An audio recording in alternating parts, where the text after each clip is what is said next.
questions. I'd like now to introduce Sid Wilson, Jr., who is the General Manager of the Central Arizona Project. He will address the question of banking the river, the future and impact of water banking. Thanks for joining us.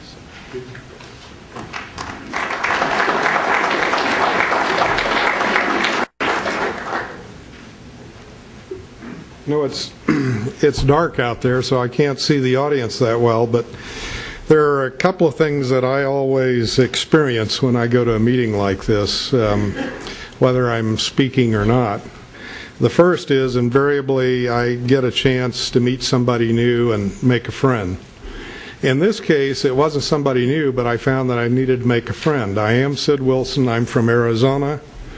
I sat with Stanley Pollock last night for dinner, and both of us survived. Are you here, Stanley? Just to prove that he survived. I saw him somewhere this morning. Yep, he's in the back. The second thing is that as I listen to other people's perspectives about a topic that I live with every day, I invariably get some new perspectives. And that's useful for me, and I'm sure it's useful for you. The perspective that I picked up this time was not anything said here directly, but it was something somebody mentioned to me offline, and I don't know if this is true, but I'm going to accept it as truth because I love the story, and I think it relates to what we struggle with on the Colorado River. And the story has to do with folks that catch crabs for food, and they put these live crabs in the bucket that they're collecting them in, and invariably the crabs are trying to get out, and there'll be a crab that'll figure out how to get its little claw up on the edge of the bucket and start to pull itself out, and then the other crabs pull it back into the bucket. And you know, that's a good metaphor for dealing with competition for water in the Colorado River. You know, if you listen to the presentations, we're saying, geez, the bucket wasn't big enough in the first place, and it's going to get smaller, and there's not going to be much water in it. And so as I think about, and this is maybe a dangerous thing to say, but there's a good part to it and a bad part. The bad part is that I think historically the crabs in the bucket that keep pulling us back in are the lawyers that represent each of our interests. Every time we get a creative crab trying to climb out of the bucket, our legal advisors say, "What the hell are you thinking of?" and pull us back in the bucket. The good news is that lawyers can be a real help too, because as I think about some of the creative solutions to really vexing problems that we've had to deal with just in recent years, they haven't come through litigation. They've come through long, sometimes frustratingly long, discussions and debates. And I think examples include the California 4.4 plan, the shortage sharing and management of the reservoir system on the river that we're drawing close to having a solution on. Another item that I've been involved with a lot is figuring out how the Yuma desalting plant might serve interests well on both sides of the border, and interests that include both water managers and environmental concerns. And in all of those examples, lawyers have been involved, but not as litigators, rather as guides through the legal morass to help us figure out how we can be creative and climb out of the bucket. So as I listen to the presentations yesterday and today, frankly, if you're not an optimist and if you don't approach what you're doing with a positive attitude, it could get damn depressing. And so hopefully what I have to talk about today will be much more uplifting than most of the stuff we've heard. I'm going to talk about, from an Arizona perspective, various things that we've done to help ourselves and in some cases our neighbors climb out of the crab bucket. I'm going to begin by giving you a little background on the Central Arizona Project so that you can kind of understand what our interest is in groundwater recharge, which is really my topic, and how it's evolved. But to understand that, you really have to understand a little bit about Central Arizona Project, and probably many of you know quite a bit, others may not know much.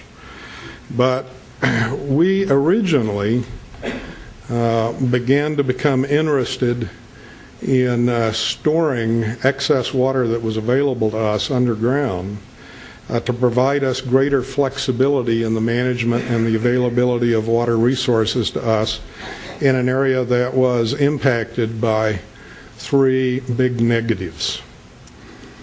And the negatives are the fact, you've heard folks talking about the huge population growth in Arizona, in Nevada, in California. Within the CAP service area, we have the metropolitan Phoenix area, and the city of Phoenix alone is the 5th largest city in the United States. It was just a small little town during the Second World War, so the growth has been phenomenal. Great climate, great beauty, hot summers that have been conquered by air conditioning, wonderful winters, and a water supply that has enabled growth while maintaining a good quality of life. The second issue, of course, is the fact that the Colorado River is apparently over-allocated, and that as folks grow into their full use of their allocations, there will be times when there will be shortage. And Arizona has always recognized that, because in Arizona, while we have an allocation to the river of 2.8 million acre feet, 1.3 million actually has senior rights to that water within the state system along the Colorado River. The remaining 1.5 in a normal year is the water that the Central Arizona Project moves inland to its 3-county service area, including Phoenix and the second largest metropolitan area in the state, Tucson. And so our problems are compounded by the fact, and I'll talk a little more about this later, is that CAP has a junior priority on the river, so that when we actually experience, and I think all of us believe now that it's not if we experience, it's really when we experience shortage-induced drought, we'll be the first and most heavily impacted by cuts in water supply. And of course, this is a water supply that Phoenix alone depends on 40% of its water coming from CAP.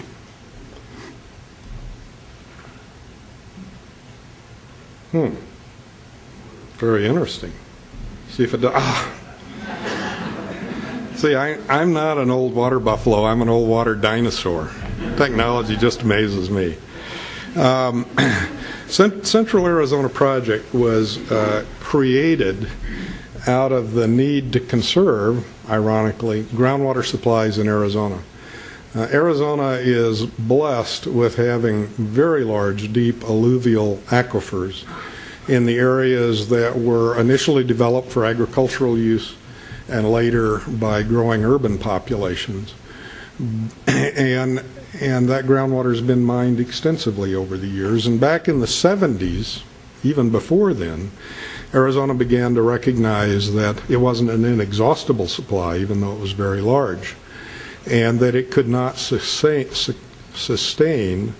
a continued growth or even the populations that were already there for long, long periods of time without supplementing the supplies. So we had the 1.5 million acre feet on the river that we could develop if we had a plumbing system to bring water in to supplement the groundwater. And in this same time frame, Arizona addressed the issue of we're not just going to bring in surface water and continue to pump in these aquifers the way we have. We'll bring in the surface water as a replacement for groundwater we would otherwise pump, so that we can manage our total resources more effectively for the long haul. And we defined the long haul in Arizona as a 100-year assured water supply in our critical management areas, so that we have to be able to show that we can sustain the water supply for a growing area for 100 years. This is just a map of the CAP system.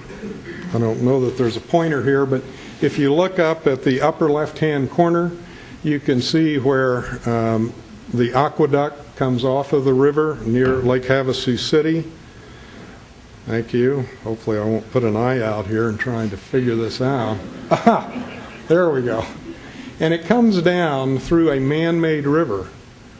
Here's the metropolitan Phoenix area. It goes all the way down to a terminus just south of Tucson. And our service area is really 3 counties. It's, Maricopa County, Pinal County, and Pima County. And that's where the majority of the state's population and water use is. And that man-made river is the largest river in the state of Arizona. The largest natural river supply that we had was the Salton Verde River system, which initially provided the water supply for the Phoenix area to begin to grow. But in an average year, the Salton Verde system produces about 1 million acre-feet a year. And we produce, at least so far until climate change catches up with us, about 1.5 million acre-feet a year. The dumpster-looking barrels here are pumping plants, because the water is being lifted from the river down to the Tucson area some 3,000 feet. And so we stair-step it up at these pumping plants. We have a lift, and we drop it down by gravity to the next lift station. We have also major siphons where we have to cross major rivers and waterways. These siphons are huge. I don't know what the height of this room is, but the siphons are 22 feet in internal diameter, so it's at least as tall as this ceiling or taller. And so it's a fairly complex, highly mechanical project to move this large river uphill to where folks can use it. Here's an example of the one of the siphon pipes being put in under the Salt River, which is just to the east and south of most of the metropolitan Phoenix area. There was a special piece of equipment. I think you can see people standing down here. So that gives you an idea of just the equipment that moved the pipe around under these siphons. And if I didn't mention it before, that aqueduct is 336 miles long. Now, the interesting thing is that when CAP was conceived, it was conceived simply as a big ditch. That the plumbing was going to be built so that we could move Arizona's allocation of water from the river inland to where the people were. But I heard somebody once say that water will flow uphill to money. That's what it does with CAP. And that you get great utility in what you can do with water if you have plumbing in place. And that's what we have with CAP. I think this next picture is just Waddell Dam. We do have a regulatory storage facility just north and west of Phoenix. And it was built originally to provide system operation flexibility, to enable us to better manage our power loads, because it takes a great deal of electricity to pump 1.5 million acre-feet of water uphill 336 miles. We're the largest electric consumer in the state. And also to provide a safety net in case a pumping plant or a canal failed, or in case of, for instance, terrorism, that we could draw water out of this reservoir, which is immediately upstream of Phoenix and the downstream uses, so that it would reduce the risk of an interruption in flows in case of a disaster. This is a different slide than what I thought was going to come up next, but CAP is managed and operated by an elected board of directors. There are 15 folks popularly elected, so we're not a federal agency and we're not a state agency, but we are a governmental entity with publicly elected directors who set policy and provide guidance for us. As a multi-county governmental agency for our 3-county service area. So we collect taxes as well as water delivery fees and capital charges. This is the slide that I thought was next after Waddell. This is our operations center located at our headquarters office in Phoenix. We operate the entire system remotely from this center. We have people working in the plants during the week, and people tend to think, well, geez, they're out there, pushing buttons and doing things to open and close gates. No, they're not. They're out there to do maintenance work because all of the operational controls are at this center. We have a backup facility so that we can make a seamless transition in times of a disaster. In fact, we had one a year after 9/11 when there was an incident that we had to, every living person had to evacuate our facility for 3 days because of an explosive threat. And we operated from a remote site 40 miles away, and none of our customers knew that there was nobody in the building, that we were shut down and locked out. It was business as usual. So there is value to redundant systems. So our customers are municipal and industrial, agriculture, Native Americans, and recharge. I'm going to back up just a minute as I thought about what I wanted to say today, and as I listened to some of the other talks, I realized there was some more information that I wanted to give you that kind of gives you a timeline for CAP and how we get into recharge. All of these dates relate to recharge. And the other thing I wanted to mention earlier when I was talking about crabs in the bucket is that virtually everything we do at CAP is a result of a collaborative process where we work it with others to figure out how to use the resources we have to meet the needs of everyone. Because, and not perfect, we don't meet everybody's needs perfectly, but if we work collaboratively, we can solve solutions so that everybody is somewhat of a winner and maybe everyone is somewhat of a loser. And of course, the result from my experience with litigation is that it's very costly, it takes a long time, and there are winners and there are losers, and that just sets up the next round of litigation. So I'm going to back up to 1922. You've heard the Colorado River Compact. Arizona wasn't always collaborative. Back when the compact was signed, Arizona didn't sign it, and that created grief for us in the future, but that's because we had a state senator named Coulter who was very powerful, both in the legislature and financially, and he said, no, we're not going to sign that because Arizona deserves the entire river. These other states don't deserve any. That was really the way he looked at it, and he was able to keep Arizona from signing up after negotiating the allocations for 21 years. 1943, he was crossing the street in Phoenix. It's a small city then, small town. And a driver who was never identified or apprehended hit him in a crosswalk. And he died a few days later, and then guess what? Arizona signed up. So I don't know if that's the equivalent of some of the stories you hear about California, but I'm thinking we probably had a few interesting ones in Arizona. So we signed up for our $2.8 million, but California said, wait a minute, you guys have been sitting on the fence for 22 years and we're growing and we don't think you should get that much water. We ultimately went to the Supreme Court in 1952 to litigate a solution, and after only 11 years, we got an answer in 1963 that Arizona, in fact, had the right to its 2.8 million acre feet. So we moved forward in Congress to get approval of a project and the money authorized to build it. And we had a few political issues, again, with California over, okay, you've got the right to the water, but how good's the paper if you don't have a system? So in that particular negotiation, Arizona gave up its equal right to the water and took a junior priority so we could get CAP funded and constructed. Of course, back in the 60s, we still thought we had all the water that was measured at Lee's Ferry during a 25-year period or so at the turn of the century.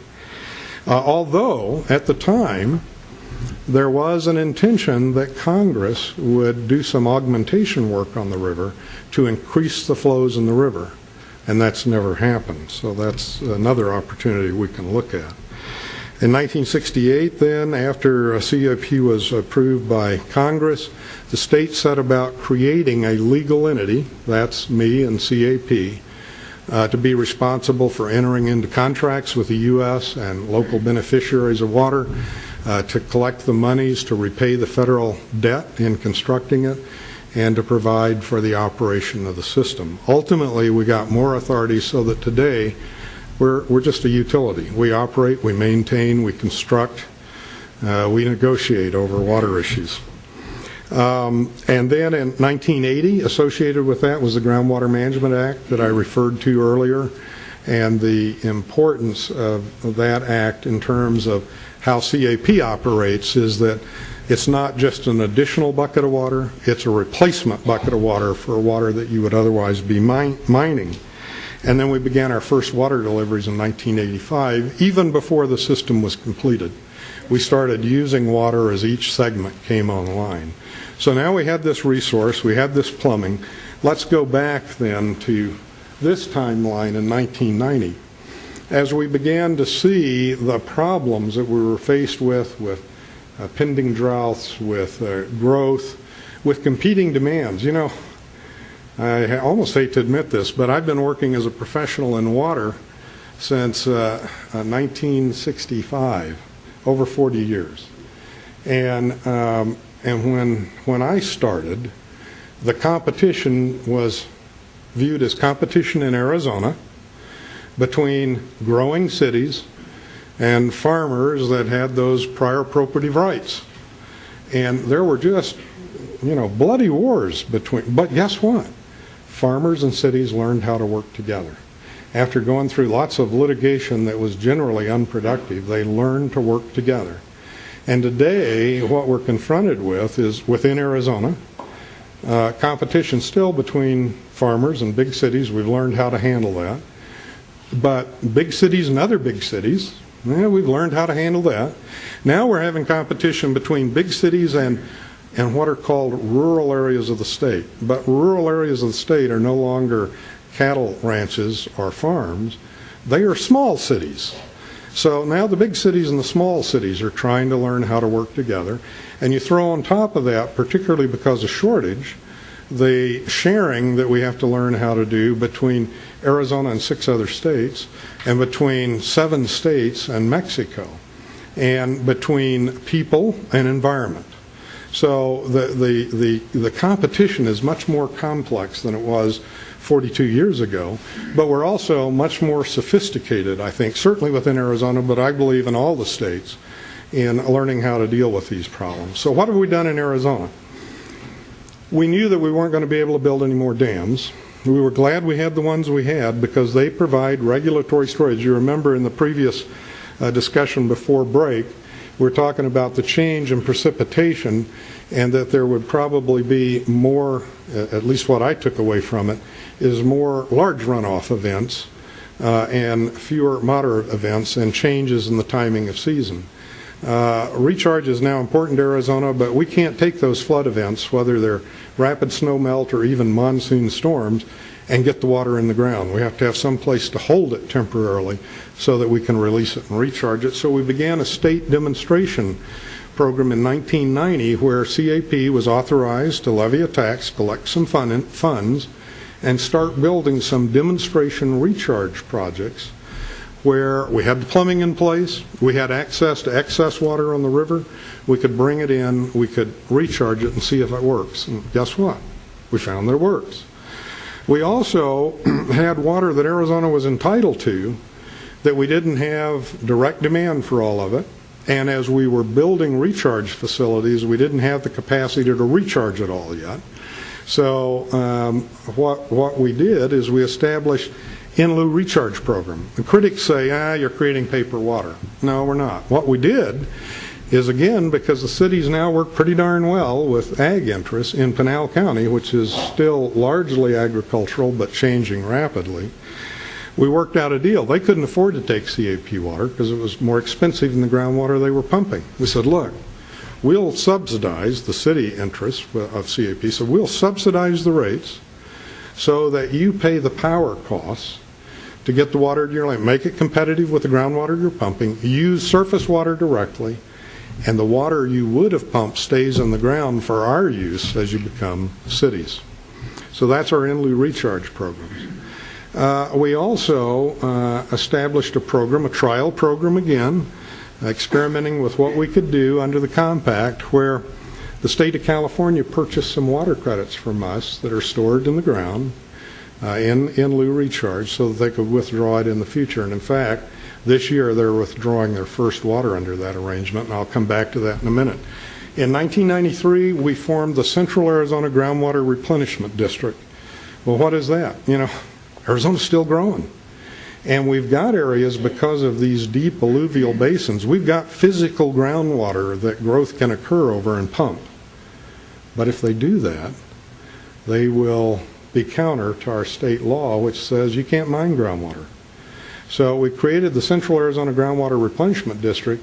It's housed within the Central Arizona project, and as lands are proposed for development within our service area, they have to go through a regulatory process with the Arizona Department of Water Resources, and they can join the CAGRD, and we will bring them water to replace the groundwater that's being pumped so that they're not, in the long run, mining groundwater.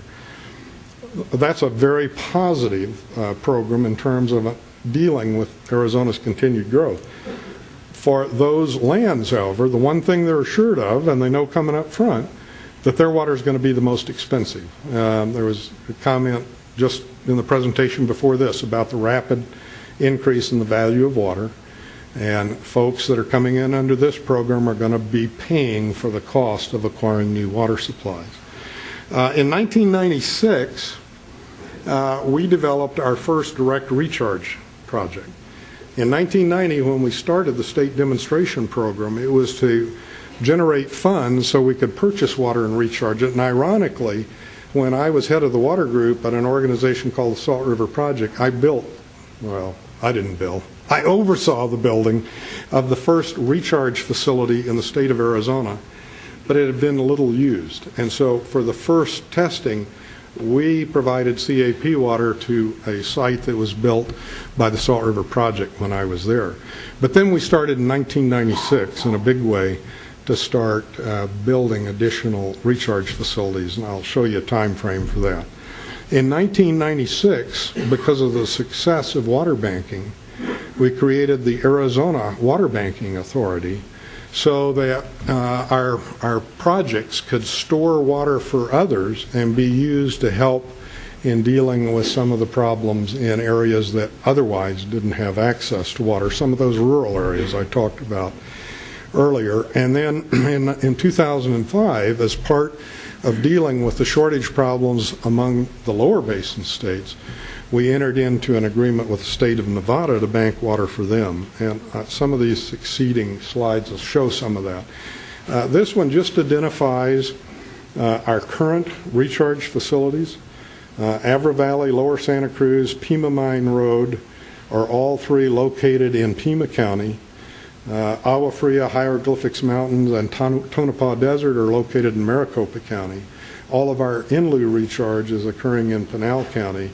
And we have one additional site on the drawing board, something called Superstition Mountains, also in Maricopa County. And you can see that the total permitted capacity for these is 376,000 acre feet a year. Now, as a practical matter, we get somewhat less than 376,000 in the ground each year. It's more like probably 350. And that's because it depends on when the water's available to us to recharge. In some cases, because the water table is mounding higher than we'd anticipated, we have to cut back in a facility until that comes into balance. But it's still a very large amount of water. I don't know if Pat Mulroy's here yet, but it's more than Nevada's entitlement that we can recharge each year. This shows some of our recharge facilities. All of our facilities are spreading basin facilities. Injection wells are being used by some for specific areas, but they're much lower volume recharge capacity, and there's just a lot of cost associated with it. So our facilities are located in floodplains. They're in highly permeable soils and gravels.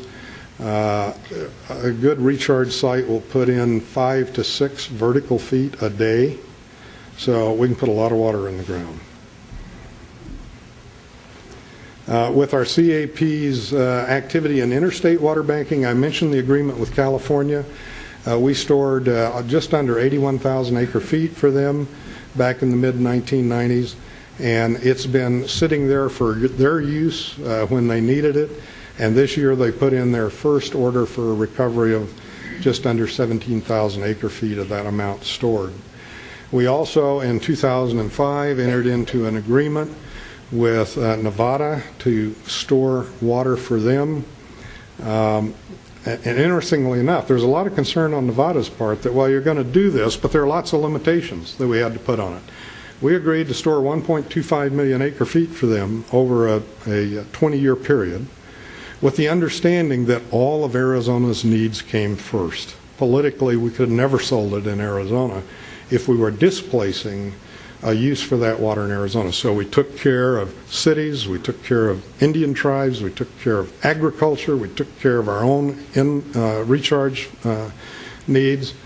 If there were folks that needed some excess water and it was available, we took care of that. So was there going to be water that we could store for Nevada?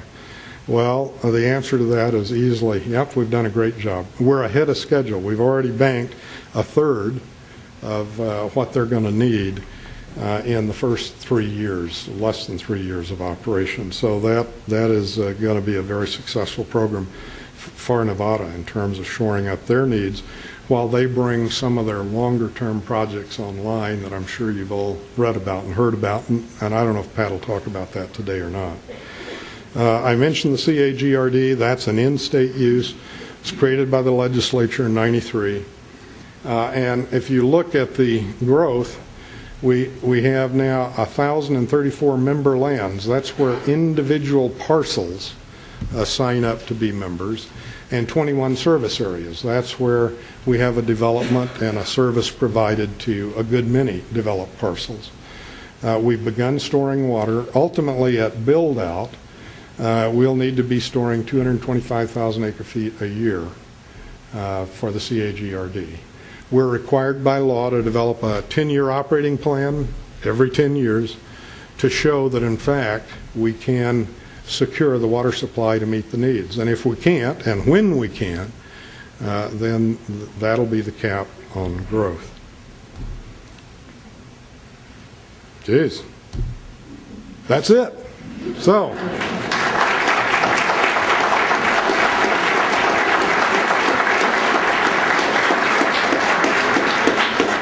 It looks like we've got about 7 minutes for questions and answers. Back in the back of the room, right against the wall. That's not Stanley, is it? What are the mechanics of groundwater recharge? Is it passive to let the water percolate down to the soil, or can you captive? No, the question was, are our recharge facilities passive? Do we just let it percolate? Or do we put it in injection wells? It's all surface water spreading and impoundment, so it's passive. We have to go through a permitting process with the department to identify, first of all, that we can recharge. We need to be able to recharge enough water to do us some good from a management perspective. It needs to be in an area in an active management area. That's where we're required to supply the 100-year supplies, where the water will go into the aquifer so that it's replenishing water that's being pumped. We have to make sure that our water is not degraded by contamination. Unfortunately, in Arizona, in the old days, the least valuable land was floodplains, and so when people dumped garbage or waste, they dumped them in the floodplain. So many of the really good recharge sites can't be used because they're contaminated. We also have to be very careful to understand what's happening in groundwater movement so that as we build up water in an area, we don't push contaminated groundwater to some area and impact it that wouldn't otherwise be impacted. Pretty simple operation. Once you've identified the geohydrology for the area, you build your pits. You'll notice in the photo there were quite a few different spreading basins, and that's because we can't flood them all simultaneously. There has to be a wetting and drying period to maximize infiltration rates. But in Arizona, our recharge ability it's kind of like putting money in the bank for a rainy day, only in our case it's putting water in the ground for a dry day, because when we do have to take cuts, that's when we will pull on those reserves to help carry us through during the shortage periods. Yes? What percentage loss do you have to evaporation? Well, I should know that figure off the top of my head in a warm, hot. Oh, the question was, how much water do we lose to evaporation and recharge basins? As compared to putting it in reservoir storage, it's more efficient. You can lose 7 to 8 vertical feet a year to evaporation. But when you think about the relatively small surface areas for groundwater recharge, and we're putting in, let's say, 5 feet a day, now we're not running those 365 days a year because of the wetting and drying periods, but the relative amount of evaporative losses are really quite small. And if you want to contact me later, I can dig out the information for you. I just don't know, but it's a small amount. One other thing I ought to say, though, we have an additional loss, but it's a design loss. Part of the philosophy in Arizona is if you're going to use the aquifer for your benefit, you have to do something good for the aquifer. So we have what we call a 10% cut rule. When you put water in the aquifer to use that as your bank, you can take out 90% of what you stored, but the rest accrues to the aquifer so that you're doing good for the area over the long run, above and beyond your own benefit. Yes? I have a question about the economics of banking. What does it cost someone to store it, and what does it cost to extract? We haven't done much extraction yet. But I can talk to you about the banking costs. In fact, I probably have some figures here, so I'll be a little more precise. It depends on who you are. If you're in Arizona and you want to use our facilities to bank, it costs you $61 an acre foot for the water, and then whatever the cost of the actual recharge is. And that runs on the order of $25 to $30 to actually put it in the ground, so for under $100. If you're in Nevada, you have to pay $210. But there's a reason for that. You pay the M&I rate for the water, which is about $108. You have to pay taxes for it. It's a commodity. And you have to pay for the power, and Nevada pays, we charge our own Arizona customers the average, but Nevada is an additional demand on us, and depending upon our power use, the cost of power goes up. So Nevada pays the high price because they're the one driving it up, so they pay about $30 an acre foot more for power. And by the time all of those charges are factored in, it's about $210 for them. To recover, it'll probably be under $50 an acre foot. And one of the reasons for that is we believe that we won't have, we haven't really done it a lot, so that's a much sketchier figure. But a lot of we built our recharge facilities close to the aqueduct, so that it's relatively inexpensive and a short distance to run water to get it in the ground, and then when we pull it out, to get it back into the aqueduct. And because so much of these areas were originally developed for agricultural use, there are wells in the ground that may need some refurbishing, but we're entering into arrangements with agricultural pumpers to use their wells as part of our system when we recover it.